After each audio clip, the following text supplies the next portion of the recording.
Howdy guys, so it's the next day. We got that field all mowed, as you saw, obviously. Nothing went wrong, we didn't break any knives or anything, so that went really well. And if you can hear that noise, my boss is out raking the field right now.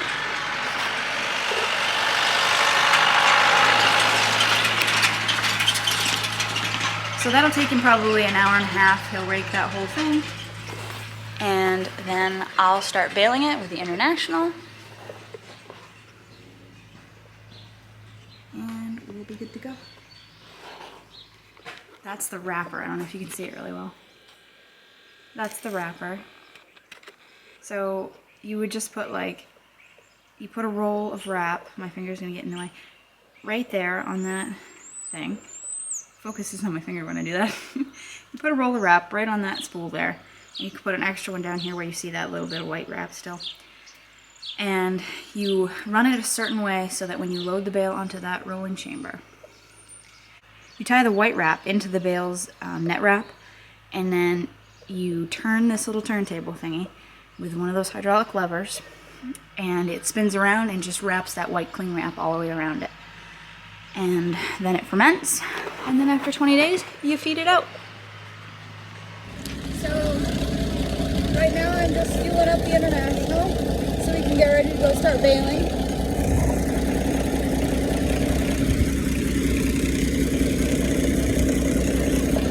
It's a good workout, but I wish we had an electric one again.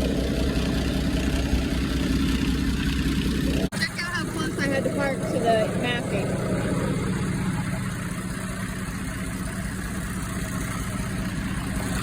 Somebody left it right in the way.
So now I'm just waiting for my boss to get done raking the other half, and then I'll bale the other half. But I'm already done this half, so look how good it looks.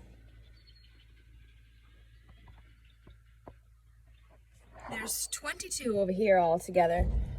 Usually there's just a few more in this one, so we'll probably get close to 50 altogether, which is a little bit less than we usually get out of this field. We usually get around 65, but it didn't rain much, so, you know, I mean, the grass didn't grow like it should have, and it's just one of those things. Luckily, we had a lot of hay left from last year, so we should be all set if we get not as good of a hay crop this year, but it's very windy. I don't know why it always has to be so windy. Yeah, so I'm just kind of chilling, waiting for him to do that. And I thought I'd hang out with you guys and show you what was going on. So these bales are actually as big as we can make this baler make them. On this thing here, it actually has, I don't know if you can see it. It looks like crap. I mean, it used to have a badge on it that said Welger, because this is a Welger, I don't know, it's like a, this is like a Welger remote, I guess you'd call it, a baler remote. So how it works is, you can see right here. So this over here in the corner tells you the bale's density, and you can't really see it because of this chipped corner, but it says 10, which is the highest you can go. So when it's on 10, this little arrow right here, because, well, when your bale gets full, the fuller it gets and the closer it gets being ready to net wrap, this area will get darker in this little graph thing, and it'll climb and climb and climb until it hits this arrow, and then it will beep 6 times to let me know that the bale is ready to wrap with net. And when it does that, I will click this start button, and that starts it wrapping the net around the bale, and it'll go around, I think it's 3 times. It's either set for 2 or 3. You can set that on here as well, how many times the net goes around the bale. But I think ours is 3, 2.5, something like that. It doesn't really matter. So when it goes around that many times, it will cut it, and then it will beep again to let me know that I can let it out with one of these levers over here, which raises the tailgate. So when I let it out, then I'll shut the door again, and it'll beep to let me know that the door is shut, and so on and so on. But you can change the bale's density by pressing these arrows. Like, if you lower it, 10 is the highest you can go, but you can go back to 1 if you want. And what that does is, this arrow, the lower you go with these numbers, this arrow will drop. So basically, when this chart graph is rising to let you know where the bale is in your chamber, if your arrow is dropped, your bale will be smaller because it'll start beeping lower down here. I know that's a terrible, terrible explanation, but it's a good thing I wasn't a teacher. But yeah, so that's how that works. In this corner, there's 22 right now. You can see that the battery test out. The RPMs doesn't work anymore. Not really sure. It just stopped working. But it's actually pretty old. This baler is a 2010. I think it's an 11. I think it's a 2011. It's a Vermeer 404 Pro.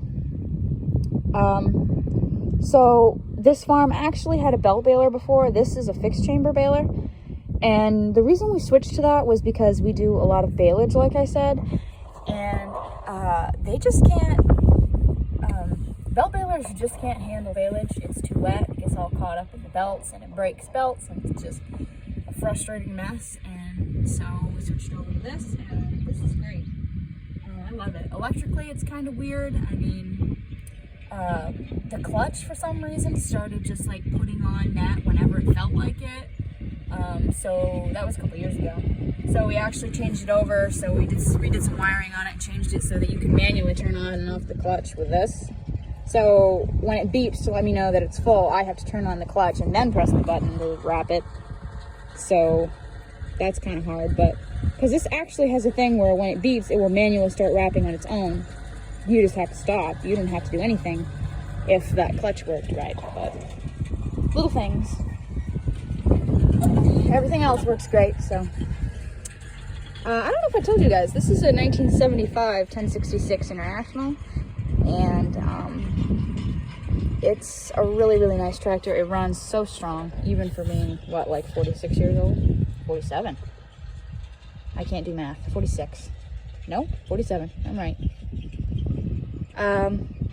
Yeah, so you can't really even read any of the gauges anymore. I mean, I don't even know if that one works. Pretty much the only thing that works are these three up here. And honestly, the fuel is iffy because when you get down to like a quarter of a tank, it just starts jumping back and forth, and that's how you know you have fuel. If it stops jumping, then you're in trouble, and you better stop for some fuel. So yeah, all equipment on a smaller dairy farm is kind of dated and has little quirks, so you just kind of have to figure out how to run it and deal with what you have, but then you get attached to it and you can't imagine dealing with it any other way. I know that sounds sad, but it's true. So thank you guys for watching. I'll probably bum a ride and throw in a clip of my boss wrapping some bales for you guys. And just thank you so much for watching. I really appreciate you guys watching my videos.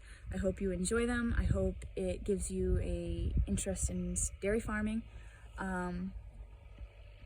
I couldn't imagine doing anything else, and I love it so much, and I just really appreciate that you guys watch these videos, and I hope you like and subscribe, and just please leave me a comment down below. And thanks so much, guys. I really appreciate it. Bye.